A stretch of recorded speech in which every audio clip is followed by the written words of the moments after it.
Love has always been one of the most powerful and mysterious forces in our lives. For centuries, poets, philosophers, artists, and scientists have tried to figure out its nature and understand why it impacts us so deeply. But despite all these efforts, love remains something we don't fully understand, like an ocean whose depths we've only begun to explore. We often ask ourselves why we fall in love with some people and not others.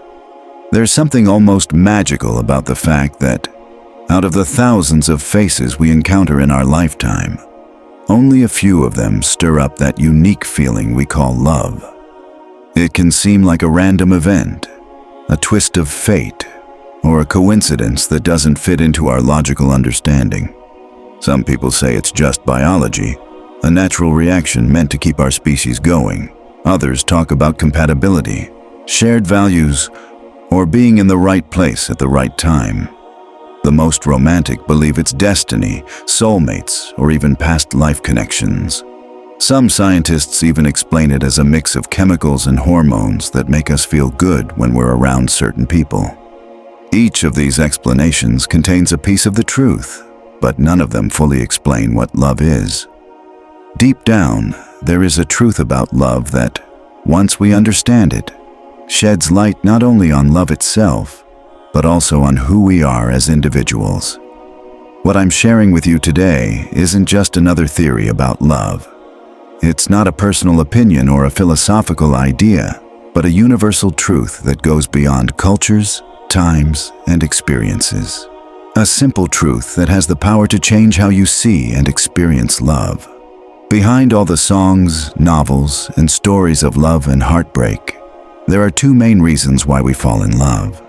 These two reasons, though often unnoticed, shape who we love, how we love, and why some relationships thrive while others fade. They explain why sometimes we feel drawn to people who seem completely wrong for us. They explain why some people find true love repeatedly, while others stay stuck in painful relationship patterns. They also show why love can be both healing and destructive at the same time. Understanding these two reasons will not only help you make sense of your past relationships, but will also guide you toward deeper and more genuine connections in the future. This understanding gives you clarity that most people don't have about the true nature of love. The amazing part about this knowledge is that it doesn't require years of study or any special skills. All it takes is an open mind and a willingness to look beyond the romantic stories we've been told, to honestly explore what's in our hearts.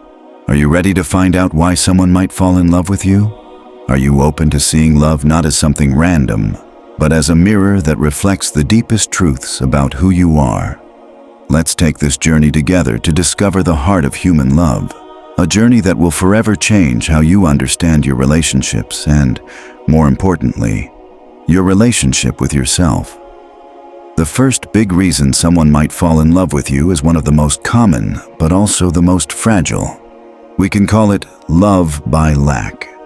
This kind of love happens when someone sees in you something they feel they're missing. They don't love you for who you truly are, but for what they believe they need you to be. Picture a bowl of cloudy water. When you look into it, your reflection is blurry. Similarly, when someone loves because of what they lack, they don't see the real you. They see a version of you shaped by their own needs, fears, and desires. They project onto you the qualities they wish they had, making you seem like the answer to their feeling of incompleteness. This projection isn't random or shallow. It runs deep within our psyche, in the places where our hidden desires and fears live. The psychologist Carl Jung studied this process, showing how we often project parts of ourselves onto others that we don't recognize or accept. In love, this projection becomes more intense. For example, someone lacking self-confidence might fall in love with someone who seems confident and strong. Someone stuck in a boring life might be drawn to a free-spirited, adventurous person. Or, someone who grew up in an unstable home might be attracted to someone who seems calm and grounded. In these situations, it's not the person as a whole that draws them in, but the specific traits that fill an inner void. Love by lack often starts with a powerful intensity, burning bright and fast. It can feel like an all-consuming passion, a strong need to be close to the other person. One might feel like they've finally found their missing half. But this feeling of completion is an illusion, because no one can truly complete another person. Over time, this love changes unpredictably. If the person loving by lack develops the qualities they admired in you, they may no longer need you as much. If they realize that you're not the perfect solution to their emptiness, disappointment can set in. And if they meet someone else who better fulfills their needs, they may feel the urge to move on. There are subtle but telling signs that someone loves you because of what they feel is missing in their life.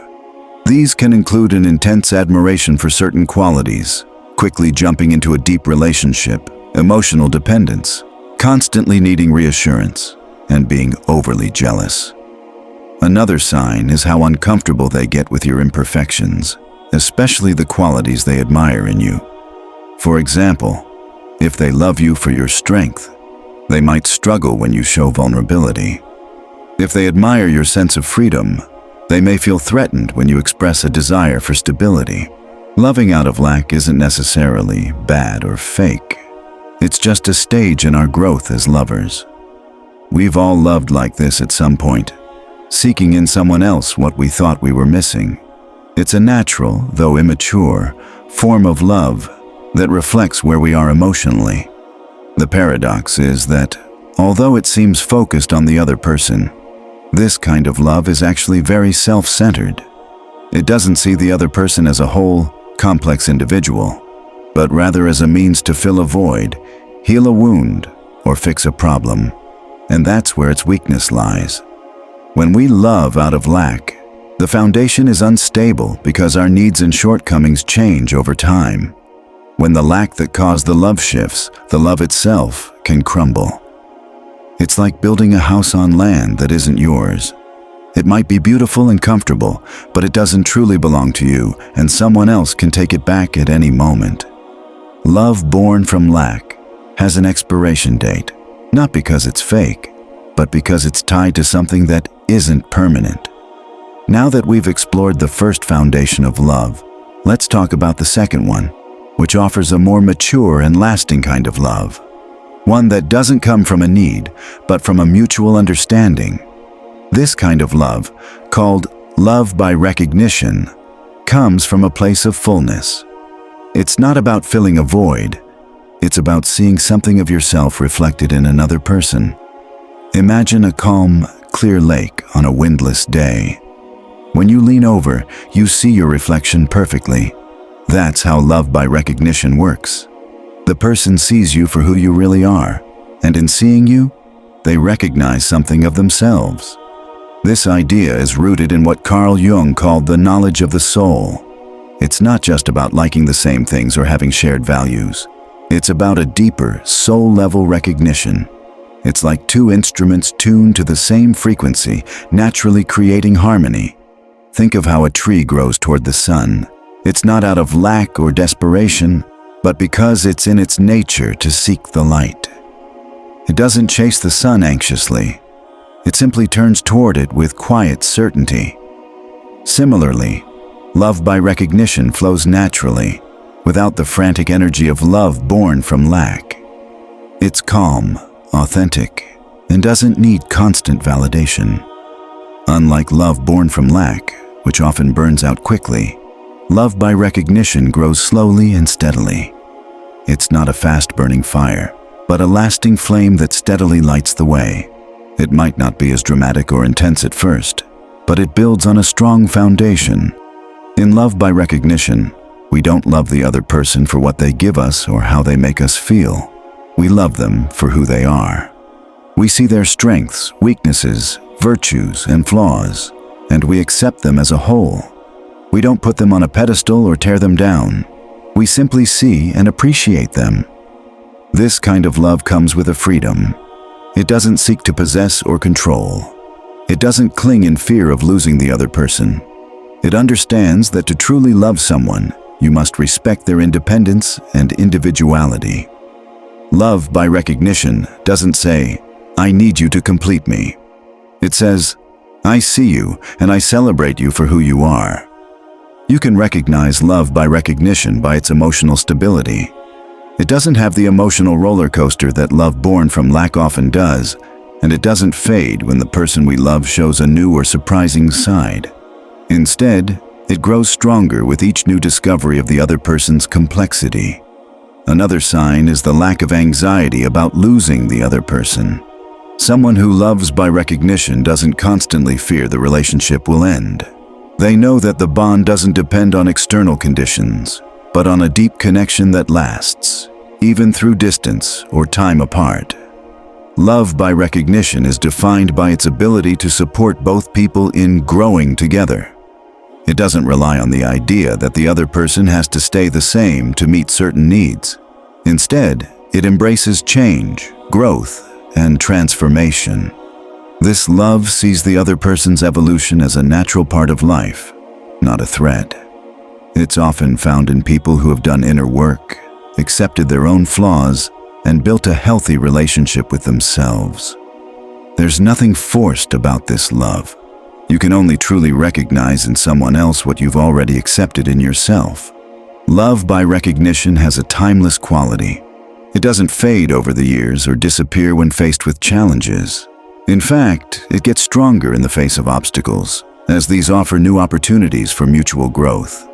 Unlike love by lack, which relies on certain conditions, love by recognition endures even when external circumstances change.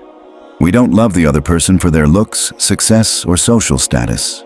We love them for their true essence, the part of them that stays the same, even through life's changes. This type of love represents the most mature form of connection.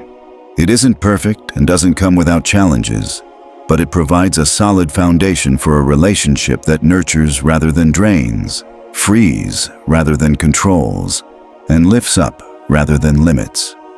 On the side of a sacred mountain, where the sky meets the earth, lived an old man known simply as the Sage. No one knew his exact age, but in his eyes was the wisdom of someone who had spent many seasons pondering life's mysteries. He owned no wealth and lived in a humble stone hut, but those who knew him valued his wisdom more than anything money could buy. One day, a weary pilgrim arrived in this remote place, worn out not just physically, but spiritually. He had traveled through valleys and climbed mountains seeking answers to the questions that weighed on his heart. After a difficult journey, he finally reached the sage's home. The old man greeted him with a calm smile, as if he had been expecting him. He didn't ask his name or where he came from, but offered him fresh water and a place to rest. Grateful yet impatient, the pilgrim quickly revealed the reason for his visit. "I've come all this way to find you," he said, his voice shaking with emotion. "They say you know the secrets of the heart, and I need to understand why love has always been so elusive for me. I've loved deeply, given everything I have, and yet every time I end up heartbroken and abandoned. What am I doing wrong? Why can no one truly love me?" The sage looked at the pilgrim for a long moment, then silently motioned for him to follow. Together, they walked up a path that climbed higher until they reached a small plateau with a crystal-clear lake, fed by melting snow from the mountain peaks. "Come closer and look at your reflection in the water," the sage said. The pilgrim leaned over the water, which, like a perfect mirror, reflected his image with stunning clarity. "What do you see?" the sage asked. "I see myself," the pilgrim replied, confused by the simplicity of the question. The sage nodded, then picked up a small stone and tossed it into the center of the lake. The water rippled, and the reflection of the pilgrim became distorted. "And now, what do you see?" the sage asked. "A blurry, distorted image." "I can hardly recognize myself," the pilgrim admitted. The sage smiled gently. "This is how love works for humans. When someone says they love you, they don't always see you for who you truly are. They see a reflection that can be clear or clouded, depending on where their heart is." The pilgrim listened closely. sensing that a deeper truth was about to unfold. There are two main reasons why someone falls in love with you, the sage continued. The first is because they see something in you that they lack. Like the ripples in the water, they don't see your true self, but a distorted image shaped by their own needs and deficiencies. They don't love you for who you are, but for what they believe you can offer or fulfill in their life. The sage picked up a handful of dry leaves and let them fall onto the water, which had begun to calm. This kind of love is like the leaves on the water. It may look beautiful for a while, but it's superficial. It depends on the winds, and sooner or later, it will either sink or be carried away. He waited for the water to settle until the pilgrim's reflection became clear again. The second reason, the sage said softly but firmly, is because they recognize something of themselves in you. Like the peaceful lake, this kind of love sees you clearly for who you are, and in that clear vision, they recognize a reflection of their own essence.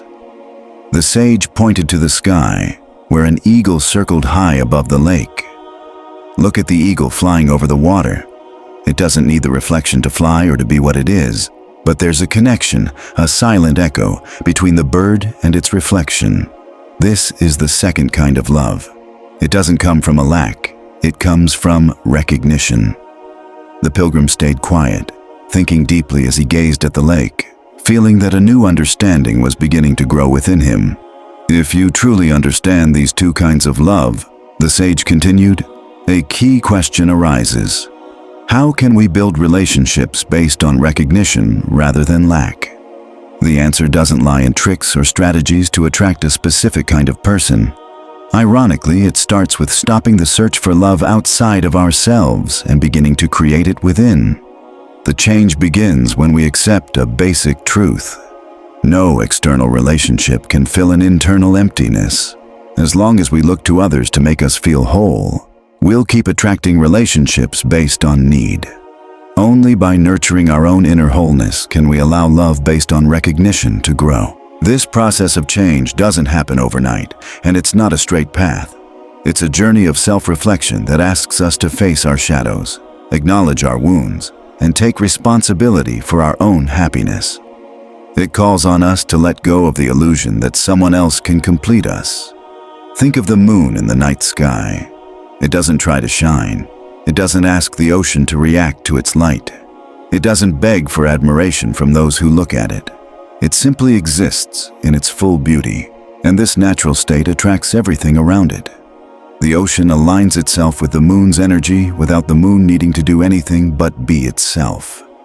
In the same way, when we stop desperately searching for love and begin to nourish our own inner light, we naturally attract relationships based on recognition, not because we are seeking them, but because our fullness resonates with others. Nurturing this inner fullness means learning to enjoy our own company, not feeling empty, but finding a sacred space of connection with ourselves. It means building a loving relationship with who we are, accepting both our strengths and flaws. It also involves healing past wounds that drive us to seek in others what we think is missing in ourselves. When someone has done this inner work, their energy shifts. They no longer radiate neediness but abundance. They no longer seek someone to save them but to share with. They no longer fear being alone, instead honoring solitude as part of the human experience.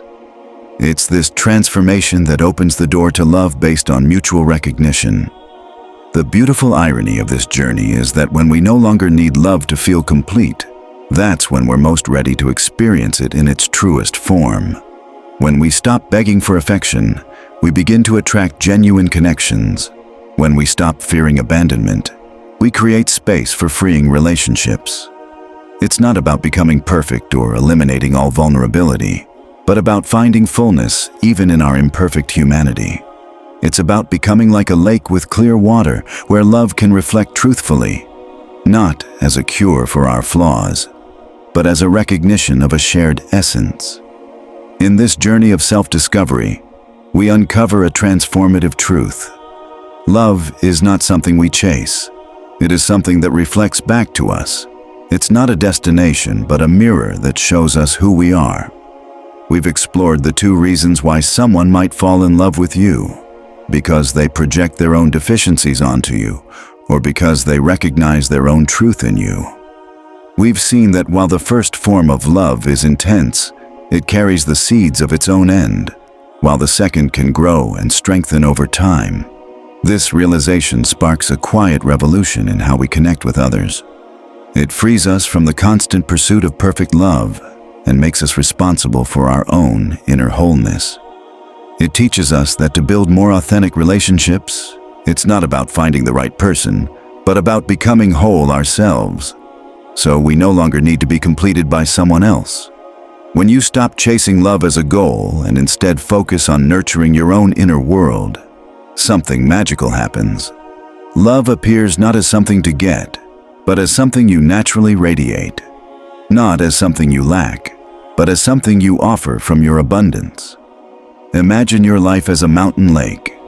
You can spend years stirring up its waters, creating waves and distortions, hoping that someday someone will see the reflection you want them to. Or you can spend that time clearing and calming the waters, trusting that when the right person comes along, they'll see a clear and honest reflection. True love doesn't need to be chased or controlled. Just like the moon effortlessly influences the tides, it comes as a natural result of who you are. Don't try to be loved, be love. Don't look for completeness in others. Become the fullness you seek. And from this state of fullness, watch how love grows in your life. Not as a desperate need, but as a peaceful reflection of your inner light.